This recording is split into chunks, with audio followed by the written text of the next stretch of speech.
بسم اللہ الرحمن الرحیم۔ ایک مرتبہ حضرت علی رضی اللہ تعالی عنہ کوفہ کی مسجد میں تشریف فرما تھے۔ مجمع میں شام سے آیا ہوا ایک مسافر بھی تھا۔ نہایت ادب سے کھڑا ہوا اور عرض کی، اے امیر المومنین، مجھے کچھ سوالات میں تشویش ہے۔ میں آج یہاں آپ کی موجودگی کا سن کر آپ سے چند سوالوں کے بارے میں جاننے کے لیے آیا ہوں۔ میں آپ سے ان کے متعلق درست معلومات چاہتا ہوں۔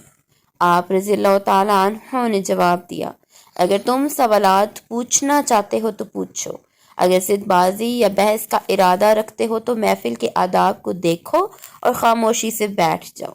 یہ مکالمہ سن کر ہجوم میں لوگ بھی آپ کی جانب متوجہ ہوئے۔ اس شخص نے حضرت علی رضی اللہ تعالیٰ عنہ سے سوالات کا آغاز کیا اور کہا، اے امیر المومنین، مجھے یہ بتائیے کہ تخلیق کائنات میں اللہ نے سب سے پہلے کس کو تخلیق کیا؟ تو آپ نے فرمایا، اللہ نے سب سے پہلے نور کو پیدا کیا۔ اس نے سوال کیا، اللہ نے زمین و آسمان اور پہاڑوں کو کس چیز سے بنایا؟ تو آپ نے فرمایا، اللہ نے آسمانوں کو پانی کے بخارات سے، زمین کو پانی کی جھاگ اور پہاڑوں کو پانی کی موجوں سے بنایا۔ پھر اس نے سوال کیا کہ مکہ کو ام القریٰ کیوں کہا جاتا ہے؟ آپ نے فرمایا، ام القریٰ کے معنی یعنی ہر ترتیب کی ماں، کیونکہ زمین کے نیچے ہر چیز بچھائی گئی ہے، اس لیے عرب کے شہر مکہ جہاں بیت اللہ شریف ہے اسے ام القریٰ کہا جاتا ہے۔ اس آدمی نے اگلا سوال کیا، زمین کے اوپر کے آسمان کو کس چیز سے پیدا کیا؟ تو آپ نے جواب دیا، رکی ہوئی فوج سے۔ پھر اس نے عرض کی، اے امیر المومنین، سورج اور چاند کا طول و عرض کتنا ہے؟ آپ نے جواب دیا، 900 فرسخ ضرب 900 فرسخ۔ فرسخ فارسی زبان کا لفظ ہے۔ ایک فرسخ میں 10 کلومیٹر لمبائی گنی جاتی ہے۔ اس نے اگلا سوال کیا کہ کیا ستارے کا طول و عرض کتنا ہے؟ آپ نے جواب دیا، 12 فرسخ ضرب 12 فرسخ۔ اس اجنبی نے نہایت ادب سے درخواست کی کہ اے امیر المومنین، جیسا کہ قرآن میں 7 آسمانوں کا ذکر آیا، آپ ہمیں ان 7 آسمانوں کے نام اور ان کے رنگ بیان کر دیجئے۔ تو آپ نے فرمایا، جو آسمان زمین کے اوپر ہے اس کا نام رفیع ہے اور وہ پانی، بخارات اور دھول سے بنا ہوا ہے۔ دوسرے آسمان کا نام کیا قیزوم ہے اور اس کا رنگ تانبے جیسا ہے۔ تیسرے کا نام مودون ہے اور اس میں ملے جلے رنگ ہیں۔ چوتھے آسمان کا نام ارفعلون ہے اور اس کی رنگت چاندنی جیسی ہے۔ پانچویں آسمان کا نام حیون ہے اور اس کی رنگت سونے جیسی ہے۔ چھٹے آسمان کا نام عروس ہے اور وہ سبز یاقوت کا بنا ہوا ہے۔ ساتویں آسمان کا نام اجمع ہے اور یہ سفید موتیوں سے بنا ہوا ہے۔ اس آدمی نے اگلا سوال کیا، اے علی رضی اللہ تعالی عنہ، آپ مجھے یہ بتائیں، بیل وہ واحد جانور ہے جس نے آسمان کی طرف اپنا سر نہیں اٹھایا، ایسا کیوں؟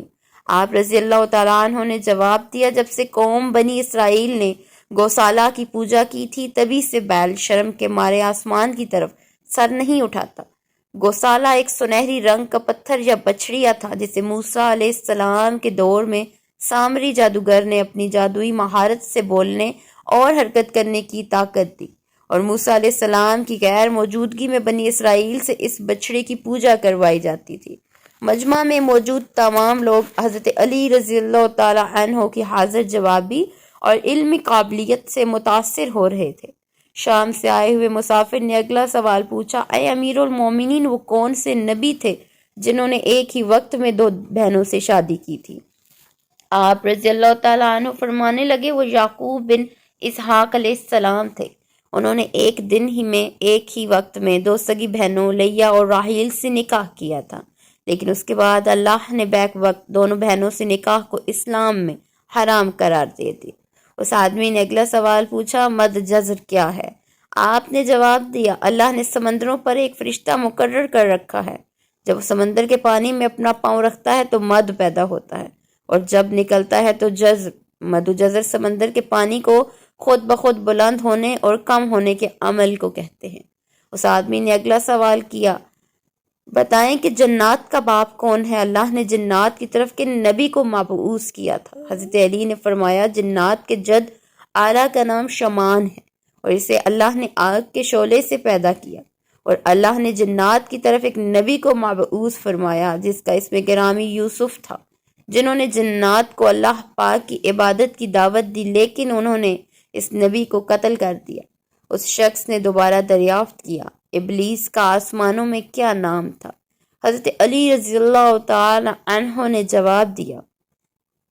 پھر اس نے پوچھا کہ آدم علیہ السلام کا نام آدم کیوں رکھا گیا اور انہوں نے کتنی عمر پائی؟ آپ رضی اللہ تعالی عنہ نے فرمایا کیونکہ وہ عدیم ارض یعنی نایاب زمین کی کھال سے بنائے گئے تھے، اس لیے ان کا نام آدم رکھا اور 900 سال عمر پائی۔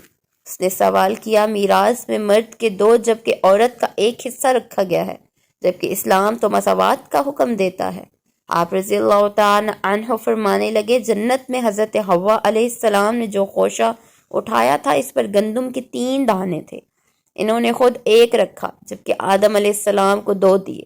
چونکہ وہ ہمارے جد ہیں اسی لیے اسی نسبت سے وراثت میں مرد کے 2 اور عورت کا 1 حصہ مقرر ہوا۔ اس نے پوچھا مخدوم کون سے نبی ہوئے؟ آپ رضی اللہ تعالیٰ عنہ نے فرمایا اللہ نے آدم علیہ السلام، ان کے بیٹے شیش علیہ السلام، حضرت ادریس علیہ السلام، سان بن نوح علیہ السلام، حضرت داؤد علیہ السلام، حضرت اسماعیل علیہ السلام، حضرت موسیٰ علیہ السلام، حضرت عیسیٰ علیہ السلام اور حضرت محمد صلی اللہ علیہ وآلہ وسلم کو مخدوم پیدا فرمایا۔ اس شخص نے دریافت کیا کہ کیا روئے عرض پر شعر سب سے پہلے کس نبی نے عرض کیے؟ آپ رضی اللہ تعالی عنہ نے جواب دیا حضرت آدم علیہ السلام نے۔ جب حضرت آدم علیہ السلام کو زمین پر اتارا گیا انہوں نے ہر طرف زمین کی خاک و وسط اور ہوا کو دیکھا، اور پھر جب شیطان کے وسوسے کی وجہ سے قابیل نے حابیل کو قتل کیا تو آدم علیہ السلام نے شدید غم میں یہ اشعار کہے جن کا ترجمہ ہے اور ان کے رہنے والے بدل گئے اور زمین کا چہرہ خراب اور گرد آلود ہو چکا ہے، رنگ و ذائقہ رکھنے والی چیز بدل گئی اور صورت چہرے کی بشاشت ماند پڑ گئی۔ میں اپنے طور و حیات کو باعث غم سمجھتا ہوں، اور کیا زندگی کے خاتمے کی وجہ سے مجھے چین مل سکے گا؟